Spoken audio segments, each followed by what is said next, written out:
Salve, jovens do YouTube! Sejam bem-vindos ao Let's Podcast. Eu sou o João Gustavo e estou aqui com meu grande amigo... E aí? Saulinho. Beleza? Seu nome é E aí? E aí? Bom, né? Tranquilo, graças a Deus. Queria aproveitar para pedir para você se inscrever. Cara, tá dando certo esse negócio. A galera pedido do início, você viu?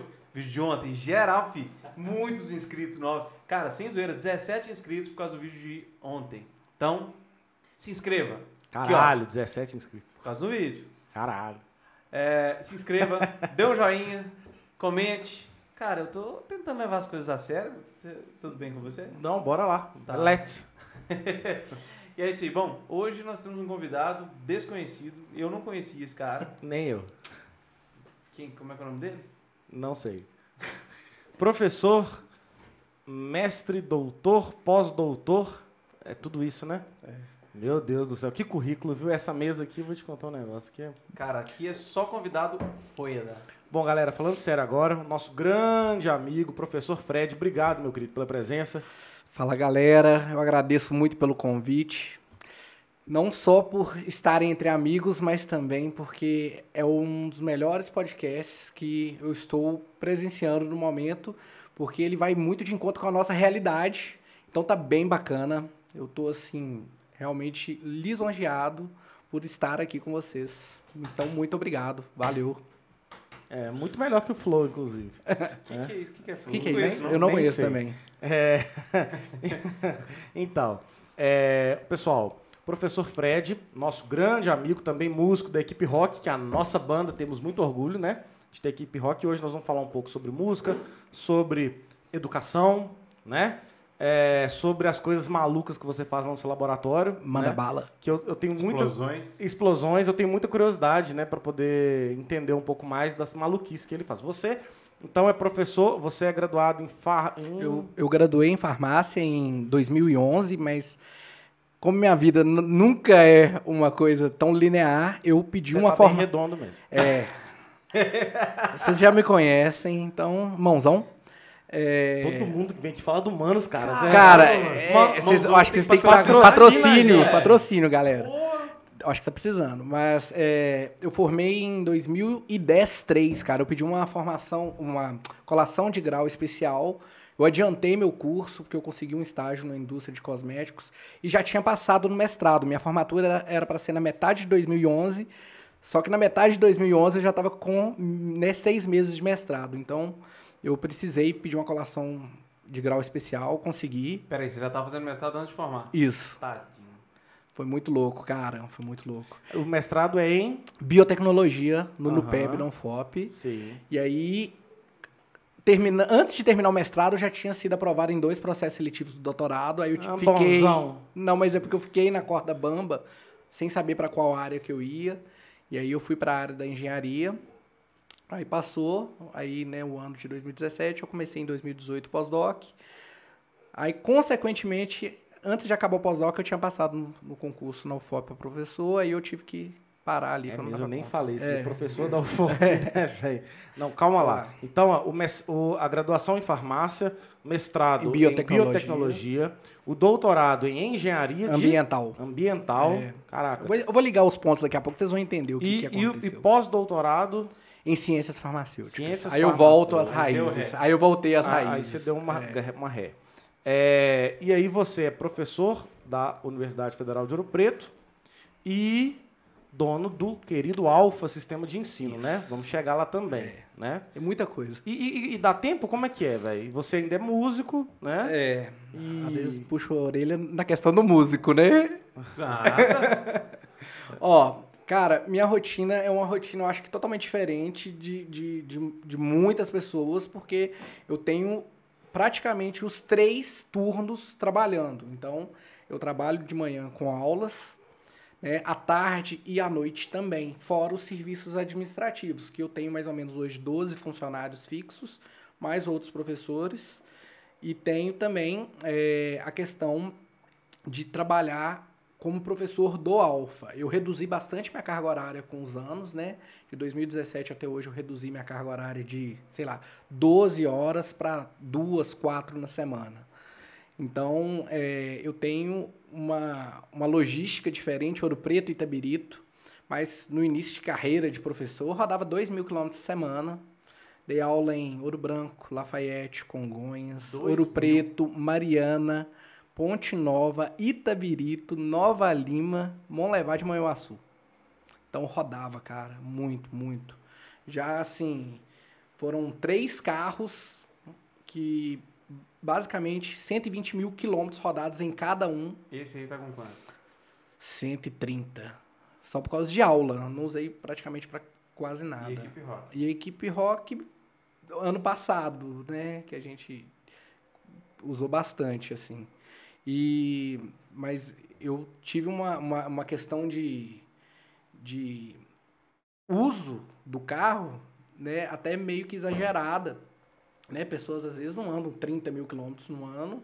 Eu tava rodando por volta de 43, 42, no mínimo. Foi uma coisa boa ter trabalhado tanto no início, sabe? Essa questão de pegar a experiência foi interessante, porque hoje na nossa área, principalmente, eu vou ser bem sincero, na área hoje de escola e escolas particulares, cursinhos, eu acho difícil a contratação de professores por envio de currículo. Pode ser eu a enviar um currículo para a sua escola, eu tenho pós-doutorado, você vai olhar, você não vai me dar um emprego. Mas se o seu professor, que, por exemplo, seja o Saulo, ele for muito bom, ele vai falar, olha, o Fred é professor e ele é bom, contrata. E aí, pelo QI, ocorrem essas contratações. Muito difícil hoje a contratação via currículo em qualquer escola. Quando isso não acontece, que é a questão do QI, que é 99% dos casos, é algum processo seletivo. Aí você vai, faz a banca, né? Faz uma prova, mostra um pouquinho da sua aula, mas existe um know-how, existe também um público muito limitado. Então a gente tem assim 10 professores que pegam aquela mesma região, estão sempre nos mesmos cursinhos. Então, na nossa área acontecia muito isso. Por isso que eu rodei tanto nessa época. E depois eu fui focando na universidade. Entendi. E deixa eu te perguntar uma coisa. Bom, quando você já estava lá na sua graduação e de repente, antes de terminar a graduação, você já estava no mestrado, provavelmente você já estava querendo, então, de cara, mirando a carreira de professor. Eu comecei a dar aula em 2008, eu estava no meu 4º período.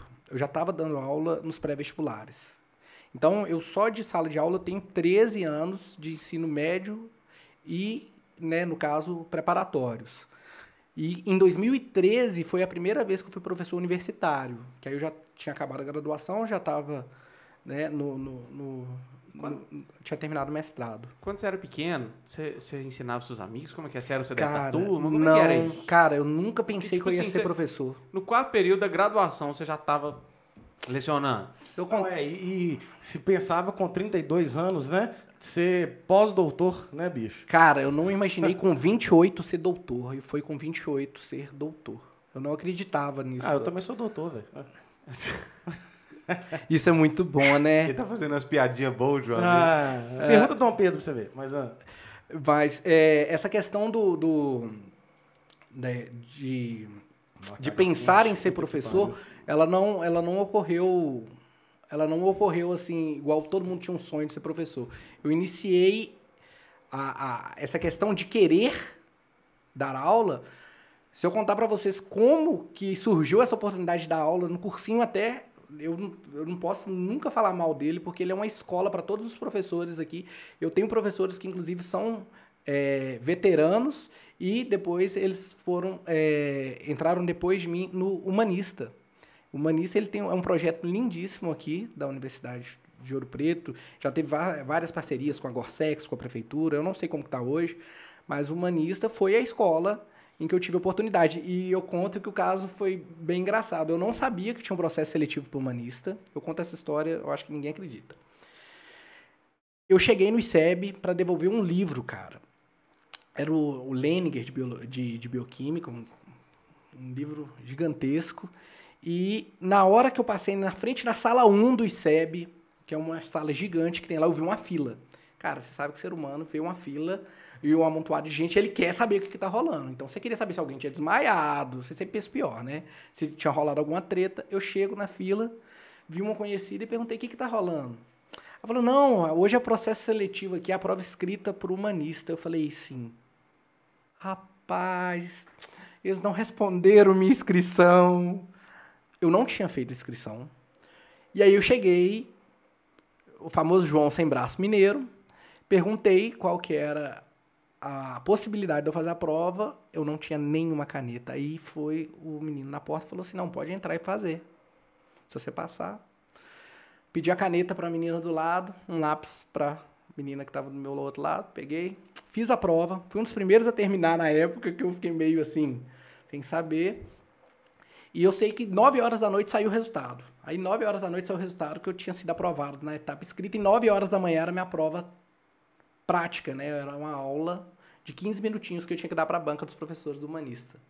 Era reações orgânicas, eu lembro que foi assim, sortearam um tema, não tinha preparado o material, fui com o que eu sabia, dei uma aula, como se eu estivesse dando aula para alunos, e eu fui aprovado, e eram 2 vagas, e fomos eu e o Daniel aprovados, e aí eu comecei a dar aula. Então foi uma loucura, por causa de uma fila. Mas eu iniciei um pouco antes essa questão de ter convívio com química, porque no segundo período eu fui monitor de química geral. Pois é, você é professor hoje de química. De química. Exato. Está ser formado em farmácia, mestrado em biotecnologia, doutorado em engenharia e pós-doc em ciências farmacêuticas. e dá aula de química. Química. Por quê?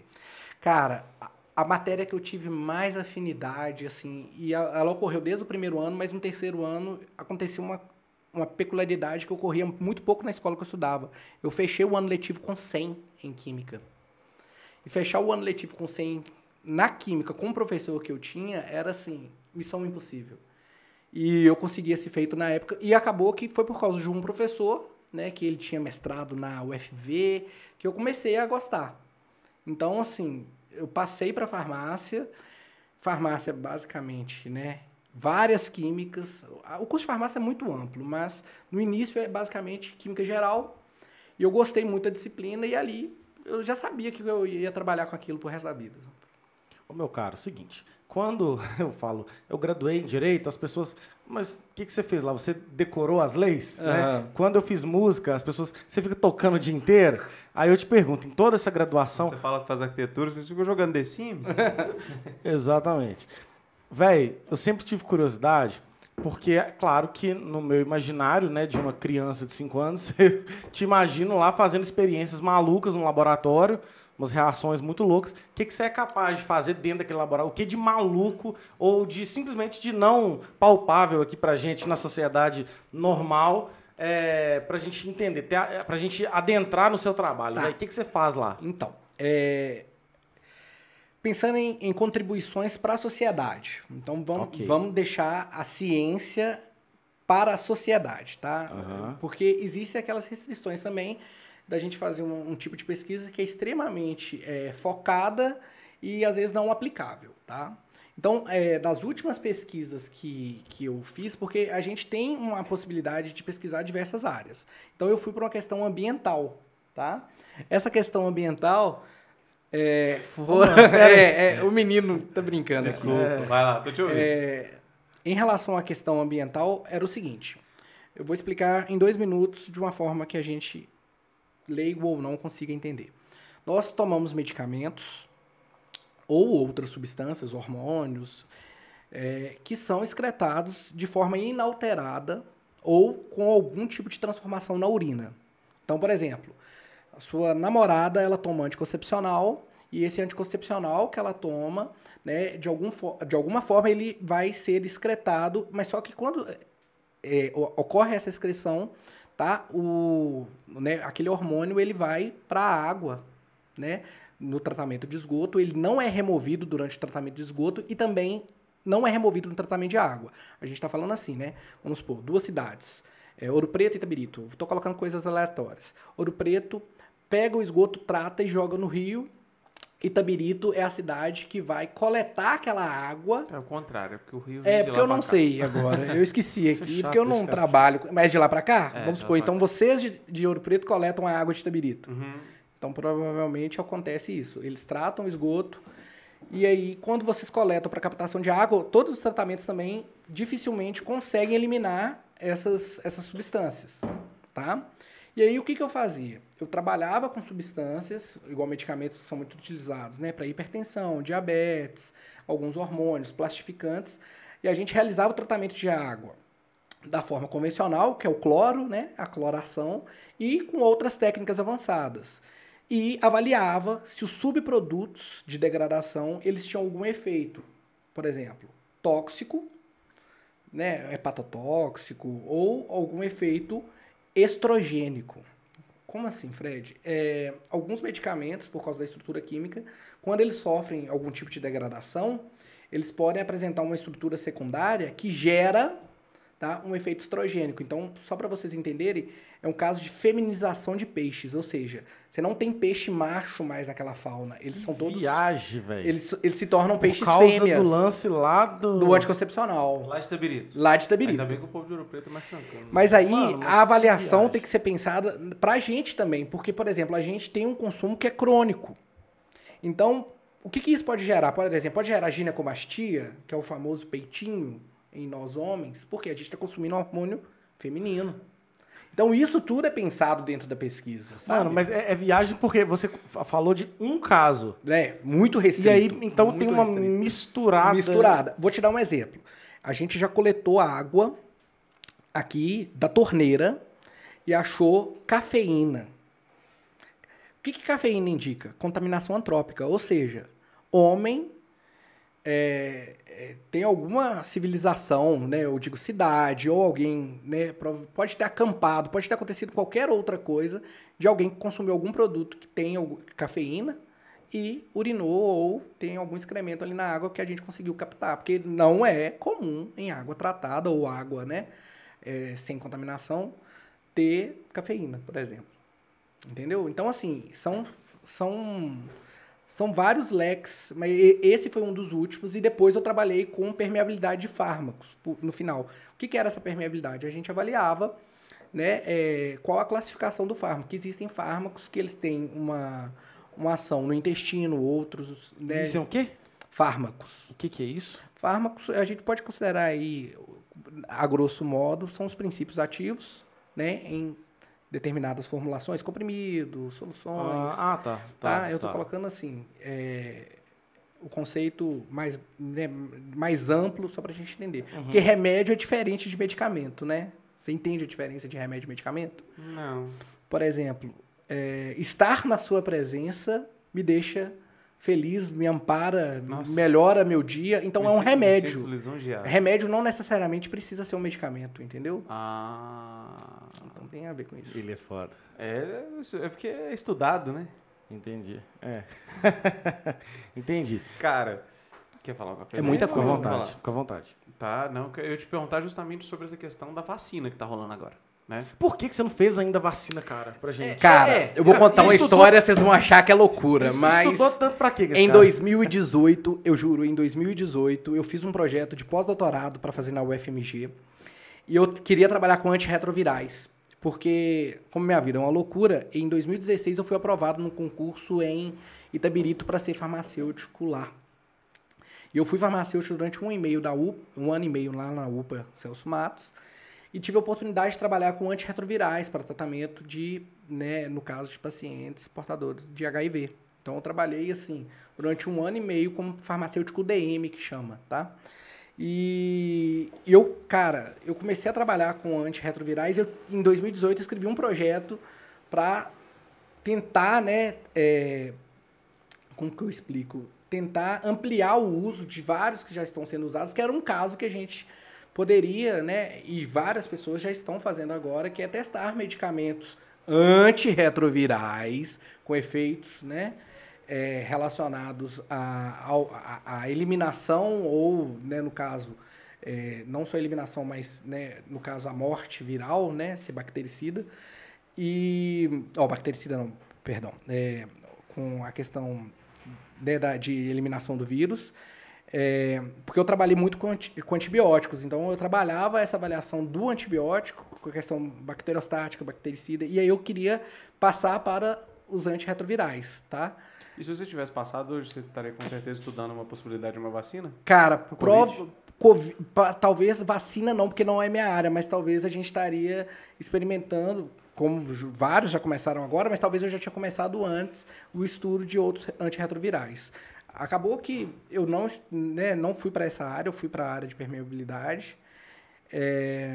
Mas essa questão da vacina agora é uma questão assim, muito importante e que, né, se tivesse a possibilidade, eu queria ter feito parte de um grupo de pesquisa para isso. Eu cheguei a conversar com o pessoal da USP relacionado a medicamento, né? Avaliação, né, de estrutura, né? Aí, quando eu falo avaliação de estrutura, é como que o medicamento... Aí a gente faz... quase o The Sims, né? A gente faz, através de computação, a ligação simulada, né? Um simulador. A ligação entre o fármaco e as partes do vírus. Você consegue simular, então, você simula de um remédio através do computador. Você faz a simulação. Você pega... existe vários programas. Então, você coloca a estrutura química, ele monta uma estrutura tridimensional, já sabe mais ou menos quais são os tipos de interações que aquele fármaco faz. E, através também do capsídeo proteico, da proteína spike, ou o RNA, a gente vê como que isso se relaciona com o fármaco, o vírus, fármaco. Então, a gente faz... Dá para fazer um estudo de quase que é bioinformática, né? É bioinformática. A gente faz um estudo de bioinformática e depois vai para bancada. Eu tava vendo essas coisas de YouTube porque eu fico assistindo muita coisa sobre o Covid. Aí eu tava vendo como que funciona, entre aspas, o vírus. Eu vou contar uma historinha aqui e se eu estiver errado, você me fala. Tá, Mas é porque eu achei bem legal.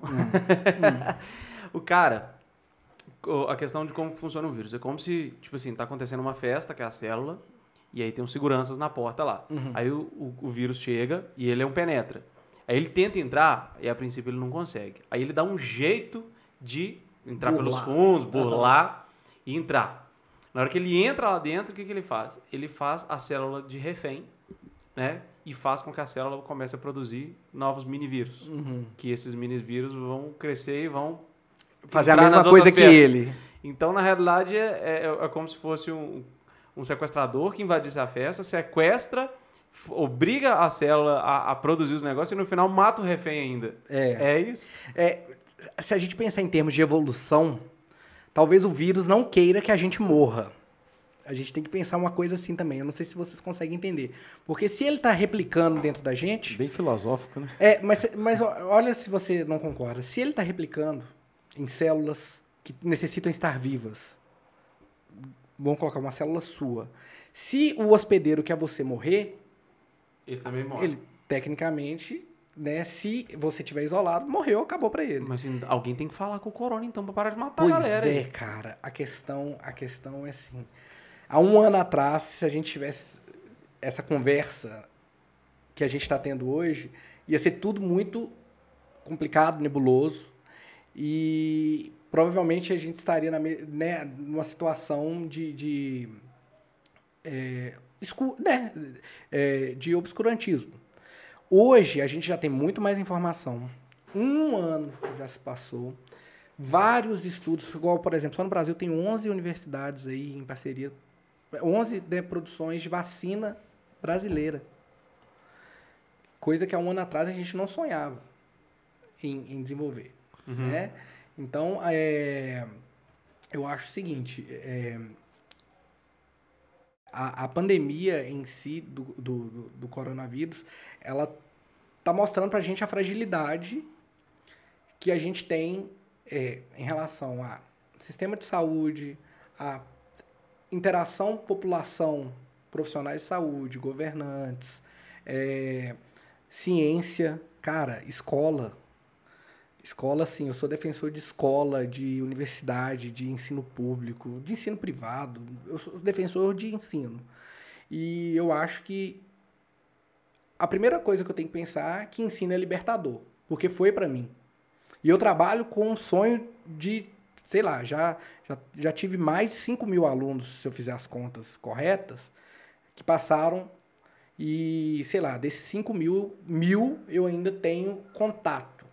Inclusive, eu tenho vários alunos hoje que já acabaram o doutorado, só para você ter ideia.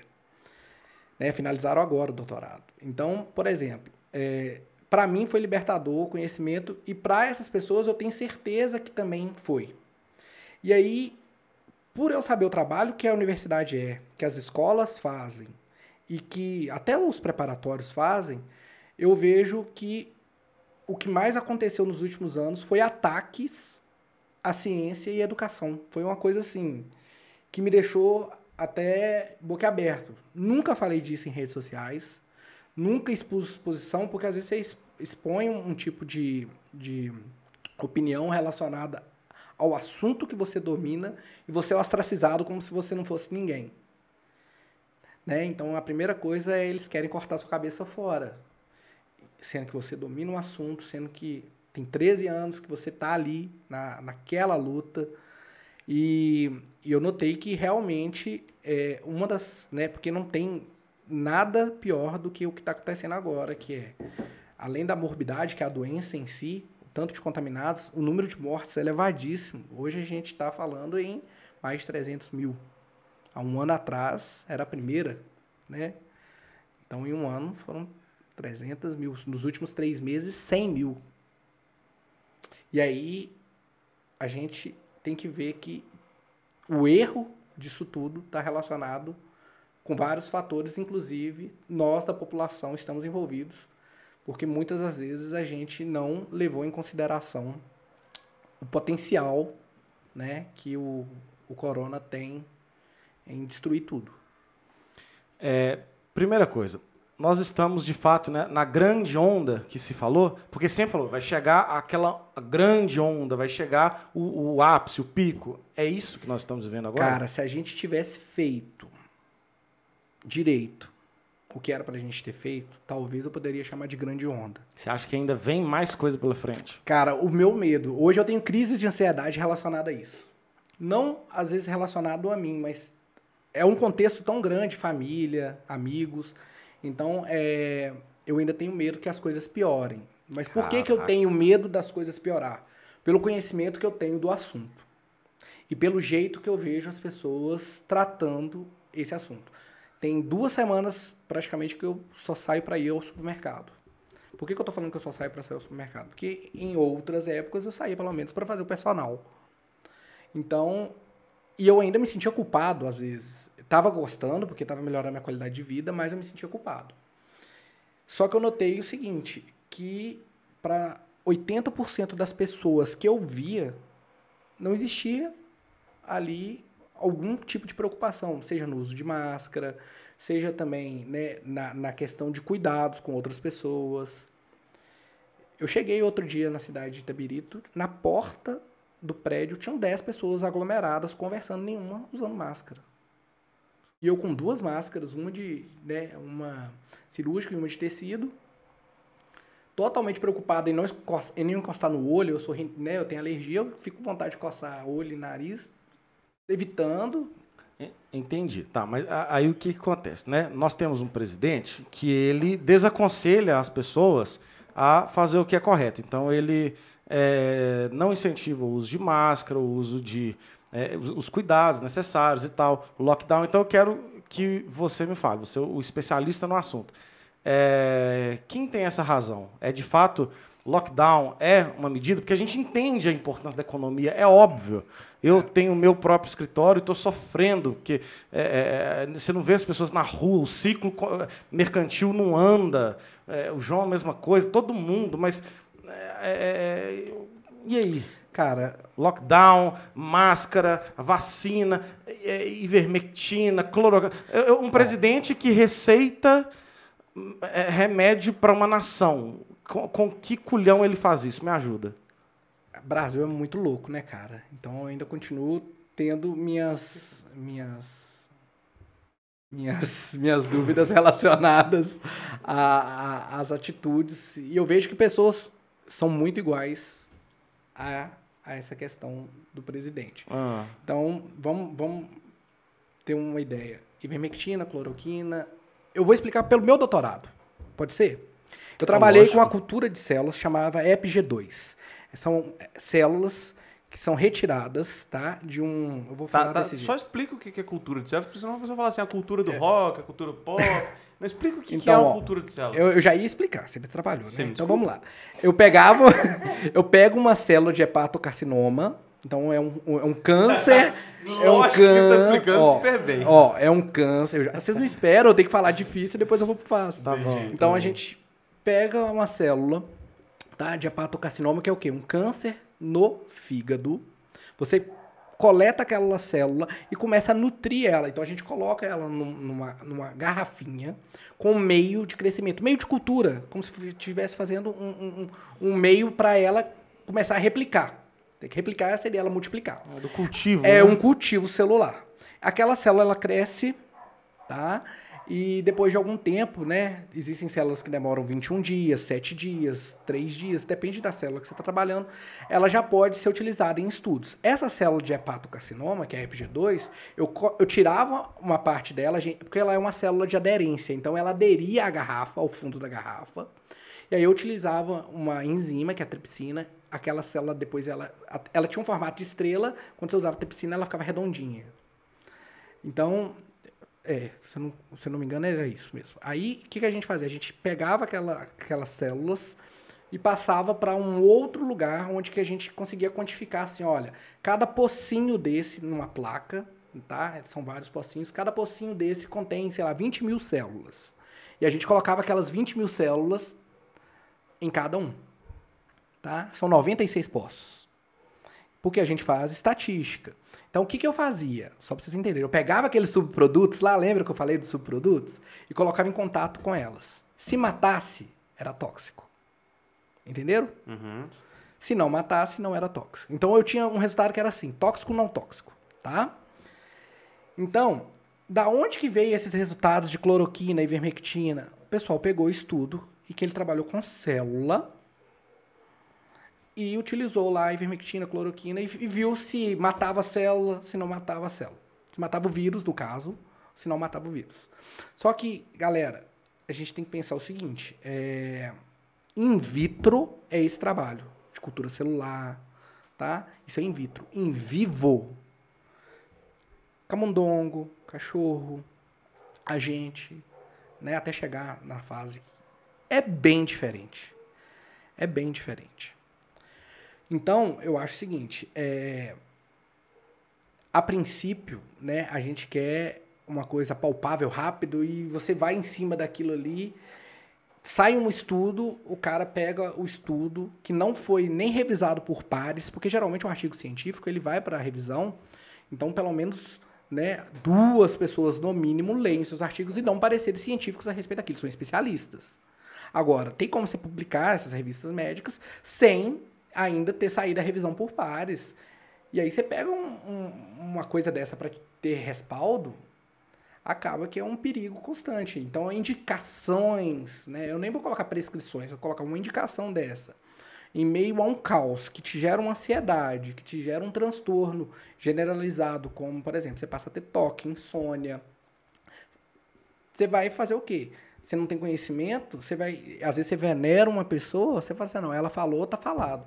Aí você começa a tomar um medicamento à torta e à direito, como vem no grupo de WhatsApp. E aí 5 pessoas relatadas essa semana na fila de transplante de fígado, onde 3 morreram.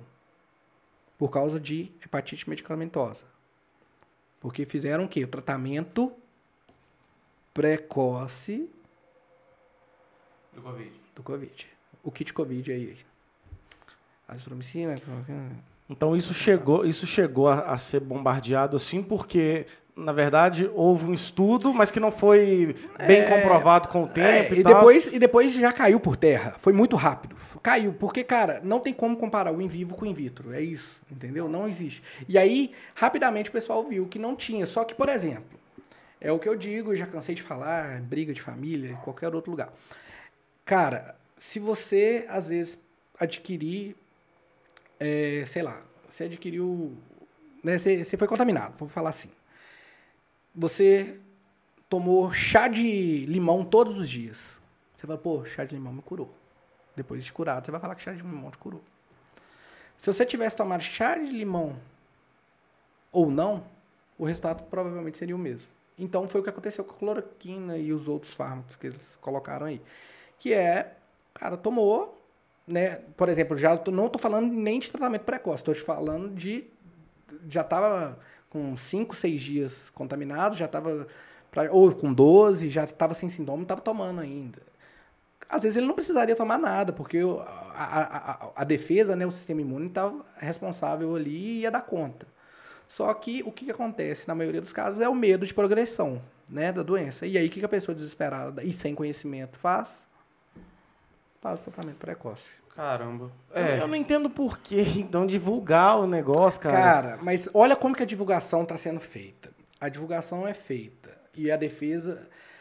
É porque muitas coisas ocorrem e aí fica um jogo. A OMS falou isso. Cara, a princípio ninguém sabia nada. Então, o que a gente... Igual, por exemplo, quem que você respeita? Você respeita a OMS? Lógico que eu respeito. Você respeita a questão do Butantan, Fiocruz, todas as instituições, a Anvisa, cara, são instituições que realmente elas são instituições de você colocar a mão no fogo. Eu já cansei de fazer perguntas outro dia. Você deve ter tomado várias vacinas na sua vida. Você sabe todas as marcas de vacina que você tomou? Nenhum. E como que todo mundo agora está preocupado? Foi uma vez que a gente esteve junto e eu falei, cara, a tecnologia de vírus inativado ou qualquer uma outra já está pronta. Já existe vacina relacionada à Covid, seja para uso veterinário, há tempos. O que a gente está fazendo? Realmente adaptando para a situação e fazendo o teste. Como que funciona a vacina, Fred? Como que eles fabricam a vacina? Cara, Como que funciona? Porque assim, existe alguma possibilidade de a gente tomar vacina? Eu tenho medo, às vezes, de eu tomar e virar um jacaré ou uma capivara, alguma coisa assim. Existe essa possibilidade? Lógico que não. Acho que não tem nada a ver. Porque, em específico, essa vacina é porque ela contém material genético. E material genético do vírus. Uhum. Entendeu? Eu vou falar assim, a gente consome um monte de porcaria no dia a dia que são produtos trans, né? Que você tem ali inserção, às vezes, na soja de um DNA ou RNA, né? Falar assim. O material genético, vou falar desse jeito, de uma outra espécie, vegetal ou animal, eu vou colocar assim só pra gente entender. E essa inserção, né, de material genético é para ela ter uma fluorescência mais rápido, uma praga não atingi-la, é isso que vai acontecendo. E no vírus é a mesma coisa, você retira parte do material genético que contém a informação necessária para o seu organismo ter o quê? A produção de anticorpos. Uhum. Então, lógico, você está injetando uma parte do vírus que quando ele te infecta já está ali. Porque a primeira coisa que o vírus faz é injetar o material genético dele para causar o quê? A multiplicação, a replicação viral, entendeu? Então, não tem perigo nenhum. A questão é, você pega essas vacinas, seja de RNA ou vírus atenuado, elas vão gerar resposta imune, porque seu organismo vai detectar um antígeno, né, que é um corpo estranho, uma parte estranha, e vai produzir determinado tipo de anticorpo, que vai ficar aí no seu sistema imune adormecido. Ele vai ficar aí, circulando 1, 2, 3 anticorpos. Aí, beleza, você teve contato com o vírus, aí a produção vai lá em cima. E aí seu corpo vai, né, fazer o que ele tem que fazer, que é a defesa. Então não tem razão para uma pessoa não tomar a vacina porque ela tem algum medo e não sei. Isso não foi testado, foi feito tudo correndo para. E aí porque os chineses estão vendendo e aí eles que tomem lá primeiro, uma confusão. Olha assim. só, você acabou de falar uma coisa aí e é importante você pensar. Voltando naquela frase, a gente tem tecnologia hoje que, quando eu falo de tecnologia, vamos pegar aí celular. Obsoleto de 6 em 6 meses, se você quiser. Obsolescência programada. Se o celular, se daqui a um ano eu falar que ele não vai rodar o WhatsApp mais, ele não roda. A gente tem desenvolvimento tecnológico rápido. E eu brinco com meus alunos assim, quando que ocorreram as maiores evoluções tecnológicas no mundo? Foram em períodos de dificuldade ou guerras, certo? Período de guerra é o que os caras foram lá e testaram, pegaram um monte de cobaia, né? Pega esses cenários desse jeito. Foi onde que o pessoal descobriu fertilizante para fazer bomba e ao mesmo tempo aumentou, né? Porque antigamente a gente morria de fome, cara. Então você vai e faz lá um processo que junta nitrogênio e hidrogênio e produz amônia. A amônia você produz nitrato, nitrito, que vai servir tanto para fazer explosivos, que era usado na guerra, quanto para fazer o quê? Fertilizante. Então o pessoal para de morrer de quê? De fome, porque agora você consegue acompanhar o crescimento, né, da população com alimentos. Então, A gente tem que pensar com essa questão de tecnologia o seguinte. Eu sou de universidade... Você é de universidade pública. Também você estudou na UFOP. E você estudou em BH? Vou pegar duas coisas totalmente diferentes. O que acontece aqui? Eu tenho um projeto de pesquisa, eu escrevi um projeto de pesquisa, eu envio esse projeto de pesquisa, aí ele demora 3 meses para ser aprovado. Quando é aprovado, demora mais 6 meses para o dinheiro começar a cair. Quando esse dinheiro cai, eu tenho, sei lá, que segurar ele para gastar ele em 2 anos. Não posso gastar ele todo de uma vez, a não ser que seja uma compra de equipamento muito importante. Então, vocês notaram que existe essa questão administrativa meio complicada. Então, o que acontecia antes? Por que às vezes a produção de um medicamento... Eu estou falando principalmente de iniciativa pública, porque a iniciativa privada tem suas mãozinhas ali, mas onde que sai 90% das produções é da universidade pública, ainda, tá?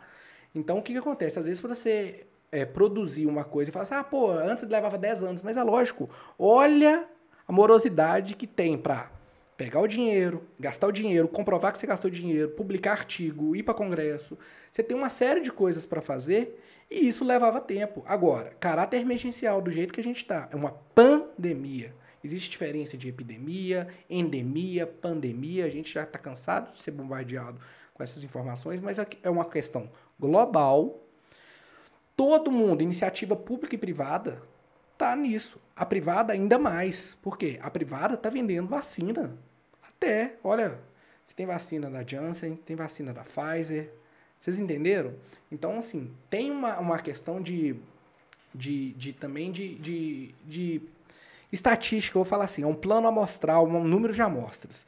Se eu quero saber se aquilo né, no caso, relevante, tem a sua aplicação, eu tenho que ter um número de estudo ali, no caso, de pessoas participando do estudo, que realmente representem a diversidade que a gente tem na população.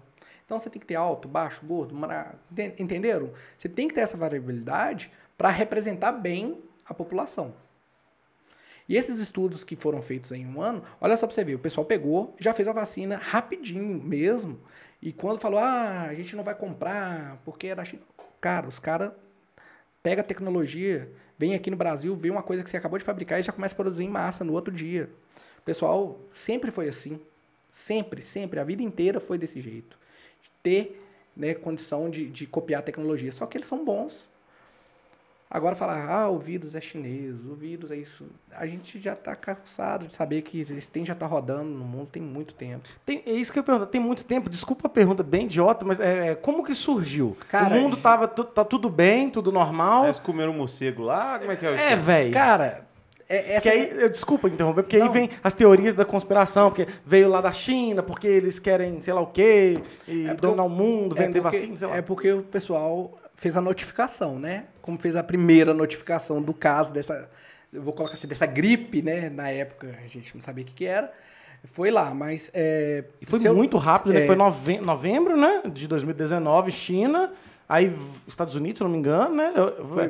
Foi lá... No carnaval já tava todo mundo meio com medo, mas foi pro carnaval. Cara, né? se você pensar, já tinha vírus circulando aqui em dezembro, pelos estudos que saíram. Cara?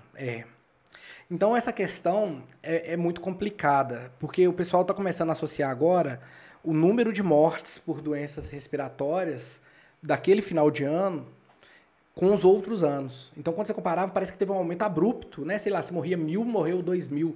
E aí a gente já começa a perceber também essa questão da transmissão no Brasil ali. Mas, se eu não me engano, iniciou, né? O primeiro caso reportado foi na China, por isso que eu tô falando reportado. E com esse lance do morcego mesmo? E aí começaram a relacionar o paciente que tinha feito, né, aquele consumo de carne de animais exóticos lá, que eles têm aquelas questões de comer morcego, pangolim, não sei o quê, né? Que são aqueles animais específicos daquela região, cachorro, né? E realmente a maioria das doenças estão relacionadas ou com a migração dos animais, porque a gente vai adentrando também na mata para construir cidade. Então a gente tem ali pedaço cidade-mata, então você tem uma proximidade muito grande, às vezes, de uma floresta, de algum... Vou colocar assim, algum mato. Então a possibilidade de você ter uma doença, né, que é relacionada ao meio da fauna local ali, igual, por exemplo, doença de Chagas. Como que a gente chegou nisso? O homem invadiu o ambiente. E aí, o que aconteceu? O barbeiro achou um outro hospedeiro. Entendeu? Isso acontece para várias... Só pra você entender, várias doenças estão relacionadas com isso. Né? Então foi um azar. Cara, o pior Isso do que o azar... pode acontecer. Mas, no caso, na maioria das doenças nossas acontecem, igual dengue, porque a gente tem contato com transmissores, né, por causa de invasão territorial, aquela questão toda. Esse já é o contrário. Esse é porque existiu um consumo de uma carne, tá? E provavelmente, né, sem passar por uma fritura, algum processo de inativação, né? Sei lá, calor, ferveu, não, parece que não passou. Viagem, E é uma coisa assim complicada, que é a coisa que a gente aqui do Ocidente não está acostumado a ver. Mas aí agora a gente já pega outro tipo de animal, sei lá, o pessoal daqui costuma comer aqueles preá, tatu, Come. entendeu? Isso para nós também é considerado um consumo de animais, né, bem exótico, né, diferente de carne de boi, de porco, de frango. E aí, né, justamente eles relacionaram com isso. Então, a princípio, né, lá no inicinho, eles estavam relacionando com isso. Mas parece que já tem estudo relatando de 1970, né, vírus dessa família, né, do corona na literatura. Caraca, velho.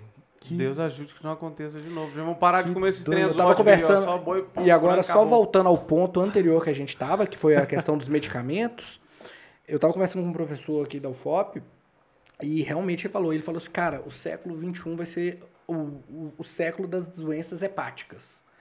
Por quê? O tanto de medicamento que a galera tomou sem precisar. Gerando o quê? Hepatite medicamentosa, morte, transplante. Então, você já pensou que pós-Covid, talvez a gente tenha aí um surto, vou colocar surto porque pode ser um aumento no número de casos, tá? De pessoas que necessitem de um tratamento de hemodiálise, porque o rim detonou, de fígado, um transplante, ou tratamentos, né, tá com esteatose, tá com hepatite, porque fez uso de medicação, né? E tem muitos anos que, né, o SUS, juntamente com o Conselho de Farmácia, está lutando para o uso racional de medicamentos, né? E aí, com uma baldada, a gente perdeu uma luta aí, né, de anos falando de uso racional. Caraca. Que isso? Tô chocado. É muita coisa, cara. Muita coisa. Muita loucura. Mano, eu desejo que você continue firme e forte, levantando a bandeira da universidade pública gratuita e de qualidade e das boas iniciativas privadas, né, que tanto nos ajudam também.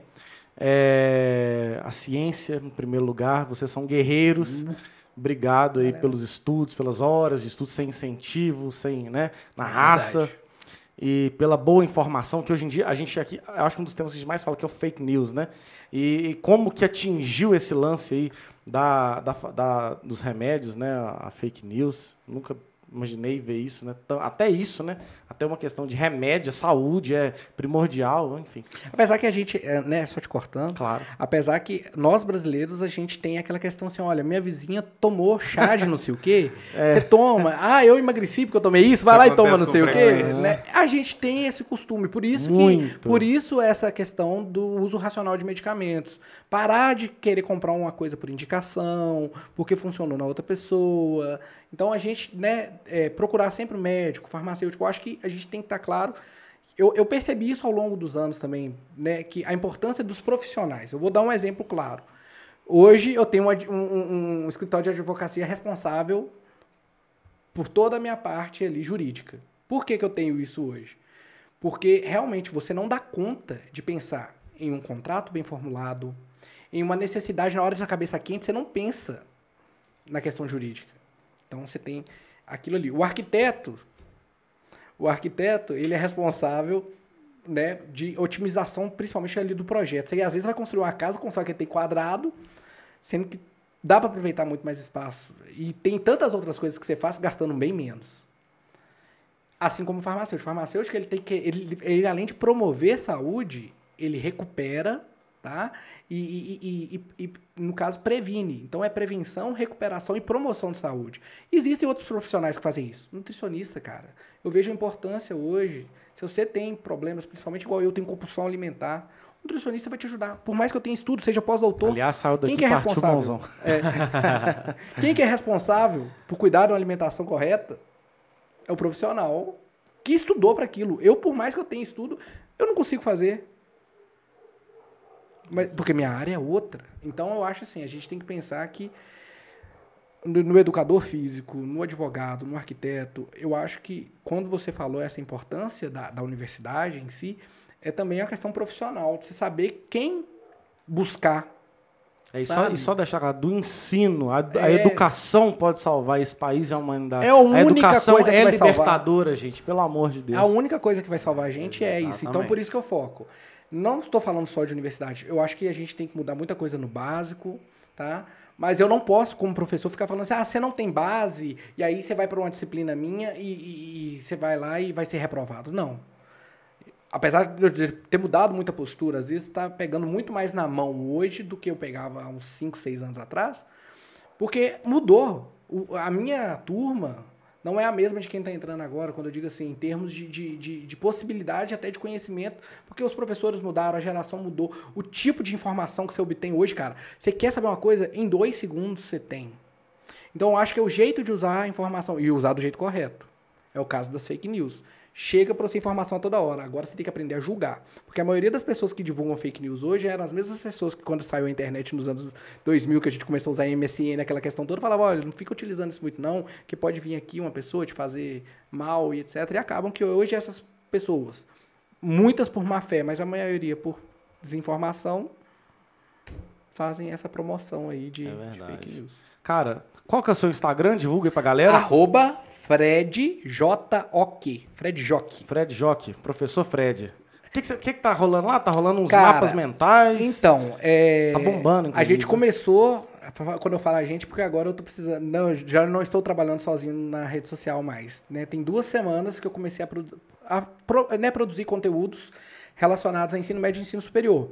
Então, eu comecei a postar a disciplina de química fragmentada na forma de mapas mentais, resumos, resolução de exercícios. Vão começar a sair agora lives gratuitas para alunos do Brasil inteiro que querem acompanhar. Vai começar, né? Eu vou esperar o Enem passar, porque muita gente ainda está esperando o Enem passar para começar a estudar.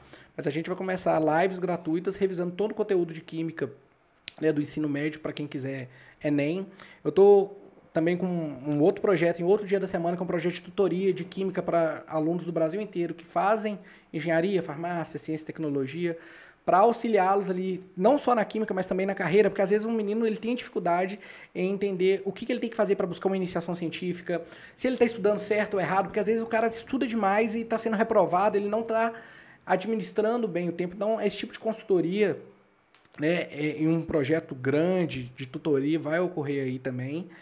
E eu estou postando basicamente o dia a dia de experimentos que ocorrem na graduação. Então eu postei ali 2, 3 videozinhos mostrando experimentos corriqueiros que a gente faz e que são aplicáveis tanto ao ensino médio quanto ao ensino superior, para o pessoal ter mais ou menos ideia do que é uma química aplicada, né? Entender que eu estou dando aula de uma coisa muito abstrata, mas existe aquilo que eu estou falando.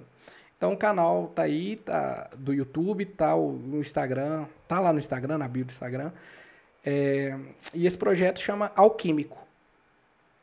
Genial. E só para finalizar, o Alfa, como é que tá lá em Itabirito? Então, Alfa Sistema de Ensino? O Alfa, a gente iniciou as 2 turmas do extensivo. A gente está com uma turma extensivo noturno pré-ENEM e uma turma do extensivo pré-técnico à tarde. Ambas as turmas elas estão ocorrendo agora de forma remota e o remoto é diferente do EAD convencional, videoaulas, né? Porque a gente tem aula ao vivo com interação, tá? Então, assim, o professor... É diferente de você comprar um curso, né? De um professor X ou de um cursinho X, que você vai ver as aulas gravadas. Não, lá você vai ter o conteúdo, mas eu sei que eu estou dando aula para o Saulo, para o João, tá? Então, lá você tem uma humanização, vou falar assim, do ensino quando está no formato remoto, tá? No presencial, a gente já tem aí mais de 5 anos de estrutura. A gente é uma escola parceira de vários pré-vestibulares de BH e plataformas famosos. Então, quem quiser conferir também, @Alfa Sistema de Ensino. Como é que escreve Alfa? Com F-A-L-F-A. Alfa. É porque tem Alfa com PH também. Muito bem, Meu caro, muito obrigado. Foi muito bom, muito esclarecedor o bate-papo. Muito obrigado. Joãozinho, professor Fred. Professor Nosso Fred. baixista da @Equipe Rock. Eu tenho que voltar como baixista da banda. Boa. É verdade. É porque eu não Hoje você consegui veio como contar professor. nenhum caso engraçado. Hoje eu só fui informativo. Caralho, Hoje eu mesmo. vim no E formato tem do professor. Muito caso engraçado. Quem me muita coisa. conhece, tanto como professor também de cursinho, sabe o tanto de caso que tem. Mas esse pessoal aqui sabe, né? Mas você vai voltar? Eu volto. Isso. Eu já fui e vamos convidado. chamar o Luiz. senhor Luiz Fernando Luiz tá Reis e fazendo Silva. Com falta. certeza. E um dia a gente chama a equipe rock inteira. Inteira. Aí a gente tem que, né? Esperar pra sessão da roxa. Se Deus quiser. Que vão Cara, ser 6. muito obrigado pela presença, pela disponibilidade, pelos esclarecimentos. Valeu demais.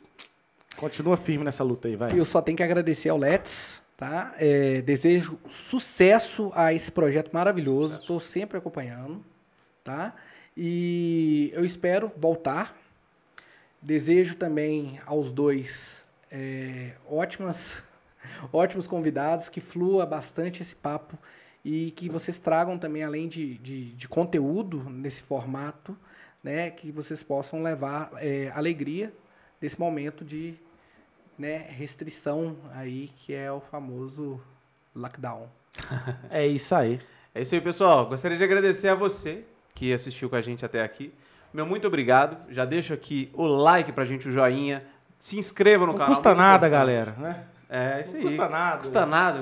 Um episódio massa desse aí. Deixa o like, comenta aqui embaixo o que você achou, o que você gostaria que a gente trouxesse. O nosso Instagram é @LessPodcast. O nosso Facebook é o Less Podcast BR. Meu muito obrigado e até a próxima. Valeu! Valeu!